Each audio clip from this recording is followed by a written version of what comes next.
Internet's going to absolutely kill me for this video. Let's do it anyway.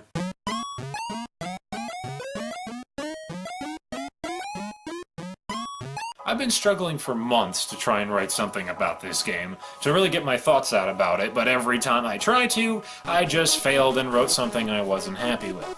However, this was kind of a good thing because it allowed me to really sit down and think about the game and figure out exactly what I wanted to say about it. And after some time, I think I've finally nailed down what I want to say. Undertale is a fantastic video game that accomplishes all that it sets out to do. It has fantastic characters, fun combat, great music, and it made me feel things that a game hasn't made me feel in a long time. The game is centered around a powerful and well-done meta-narrative about the attachment we have to fiction. It manipulates the player's emotions and feelings very well to get across the message it's trying to convey. That message, in my opinion, is terrible. Stop it. Seriously, stop it and just listen to me for a second. Look, I understand that the internet thinks Undertale can do no wrong, and any criticism of it is just biased hate or something stupid like that. But you need to listen to me and give me a chance to explain myself, because unless you didn't listen to me earlier, I think Undertale's a really good game. However, this issue is a big issue that holds the entire game back from being something I can enjoy. This is probably a personal issue, but I really feel like it's important to talk about because it had a very, very negative effect on me that I need to talk about and get off my chest. This video isn't for you, it's for me, because if I don't get this off my chest, I'm going to dwell on it forever and it's going to destroy me. Someone on the internet is about to criticize a game that you like. If you can't deal with intelligent discussion about something that could be a real issue for other people other than yourself, then I ask you to go watch something else, because I'm going to let loose my feelings on this and they get pretty crazy. So you might not be able to handle it. So thank you. Here we go.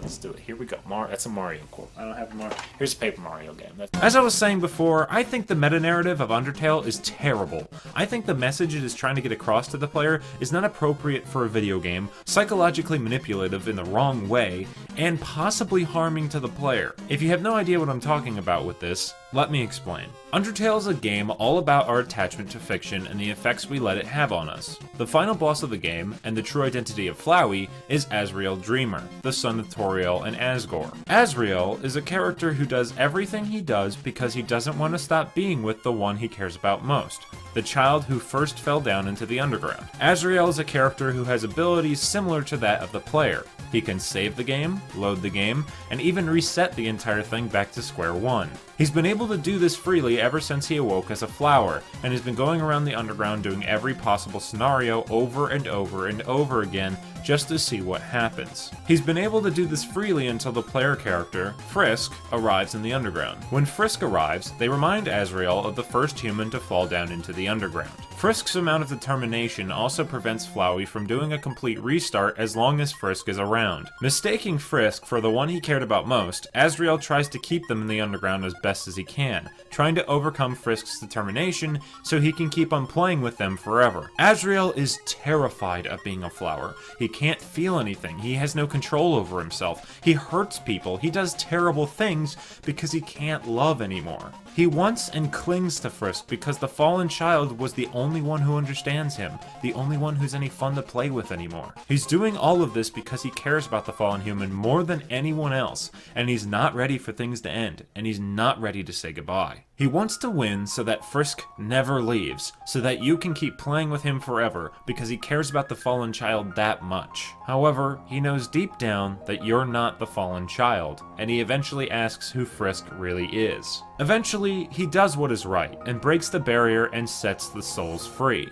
despite knowing that it would doom him to going back to being a flower probably forever, and he wouldn't see Frisk, his family, or the fallen human ever again. The entire plot is a parallel to what the player is doing. As you play Undertale, it builds bonds between you and the characters on screen. It does this through choices you make, dialogue you have with them, battles with them, and so on. You make these choices and they impact the world, and these characters in the world are so funny, interesting, and enjoyable to be around that you don't want to stop seeing them. Leaving Toriel in the beginning of the game is so incredibly difficult to do because of this. She's a wonderful and enjoyable character to be around, and you are forced to not see or hear from her again until the very end of the true ending. Even though these fictional characters are not real, you still feel a connection with them, or at least some kind of attachment. You grow to like them, and you want to see more of them. Every main character in Undertale is very well developed. Every single one is interesting, and you get attached to all of them. The game is also full of secrets and possibilities. It's intentionally filled to the brim with hidden content,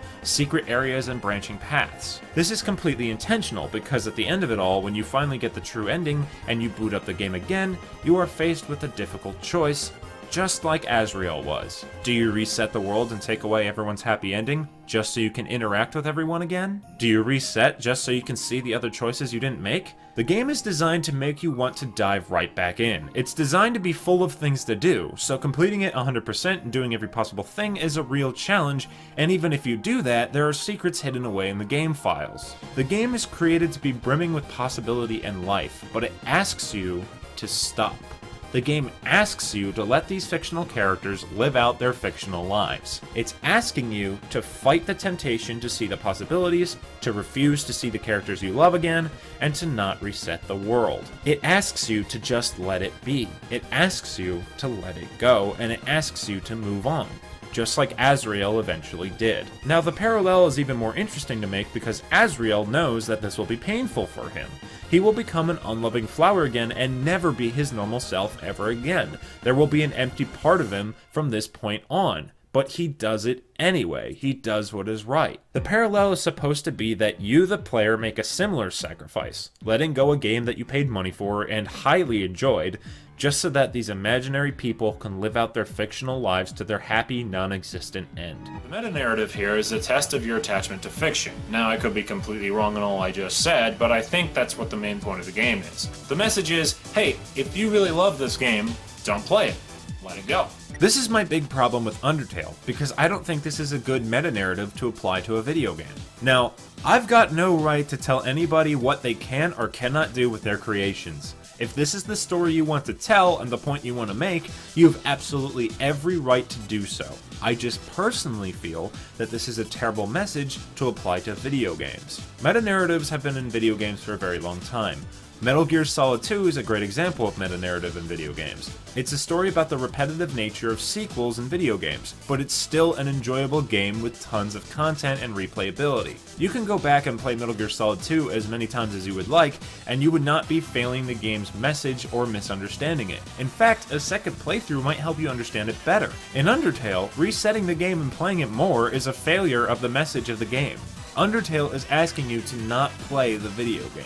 I think now you can probably see why this is my biggest problem with the game, because once you realize that this is the point of the game, it messes you up. It really messes with me in particular for many reasons. Number one, I think it's terrible game design to make a game where the point is, do not play this game. The point of a video game is to play it and for that experience to be enjoyable. That's why they call it a game. But when you intentionally manipulate a player's emotions to feel genuinely terrible about booting up a game again, I just cannot agree with that. It's masterful game design being able to get players that emotionally invested, but it's terrible to ask someone to not play something they want to play or else they fail some kind of moral lesson, which is my second reason to why this messes with me and why this is a problem. The emotional manipulation in this game is harmful.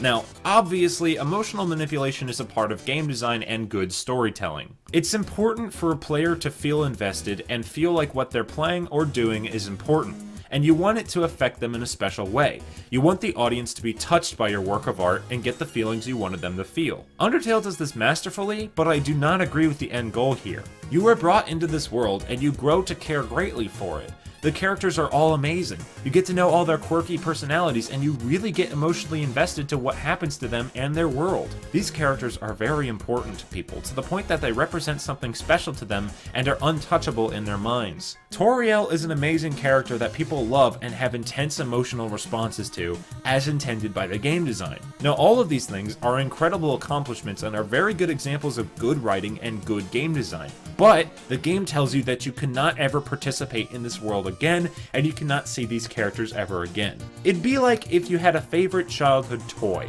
that was very important to you, but one day someone burned it and you could never play with it again, and all you have are memories that you wish you could experience again. That's messed up, and that's what Undertale does with this ending. It takes the toy away from you and holds it up saying, you would love to play with this toy again, but you can't. No, even worse, it gives you the toy and all of these extra accessories, but it says, don't use the accessories or else you're failing them. You're failing the toy by playing with it again. And that's not cool. That may not be the intention, and it may sound extreme, but that's the kind of emotions Undertale is playing with here. By telling us not to reset, and by telling us to just let this game rot in our Steam library, or else we fail the game we love, it's not cool, and if you get way too invested in the fiction like I do, it can really mess you up. By telling us not to reset, by telling us just to let this game rot in our Steam library, or else we fail the game we love, it's not cool. And if you get way too invested in the fiction like I do, it can really mess you up. And that's the intention. The whole game is about our attachments to fiction and how much we care about things that really do not matter. So in that way, Undertale is an astounding success, but it makes you feel miserable, and that's my problem with it. When you play a game that has a sad ending or sad elements to it, it's still an enjoyable experience and can even impact you in a very special and important way. Metal Gear Solid 3 is one of those games. I mean, oh my god, do I even have to elaborate on that? But this game doesn't affect you so negatively because it's ultimately about making you happy and have fun. And you can always go back to it. Undertale says no, you can't, and your reaction to this is a test on your attachment to fiction. And I get it, I really do, but I don't agree with it, because you're being told to not play something that makes you happy or makes your life better. You are asked to just let it go, or you fail Toriel, you fail Azrael, you fail Sans, Papyrus, Undyne, Asgore, Dr. Alphys, everyone, because you destroy their lives. That kind of stress, that kind of thought that Undertale is planting into someone's head, it's not healthy, and it's not okay. For some people, they will never even notice it and just keep replaying the game.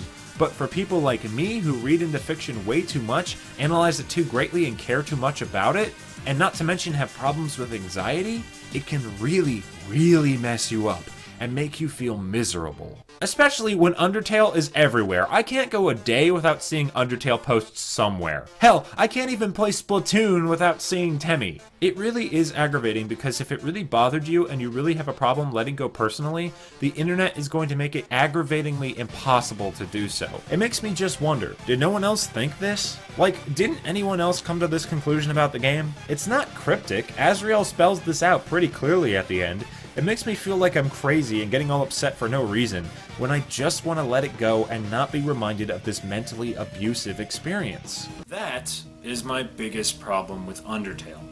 The main thing, the biggest message, the meta-narrative is not okay.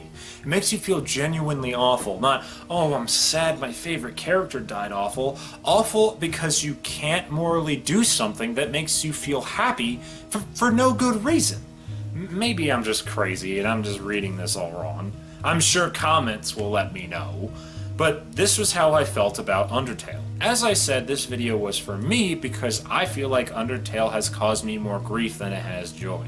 And although I really do still like the game, I feel like I needed to talk about this because I don't see anyone else bringing this up. I wanted to let others know that might feel similarly, that they're not alone in feeling stressed out or miserable because of this narrative and emotional manipulation. I wanted to let you know that it's alright, and you're not wrong for feeling that way, and you're not alone. Just because the internet's going crazy over this game doesn't mean you should be afraid to talk about how it affects you.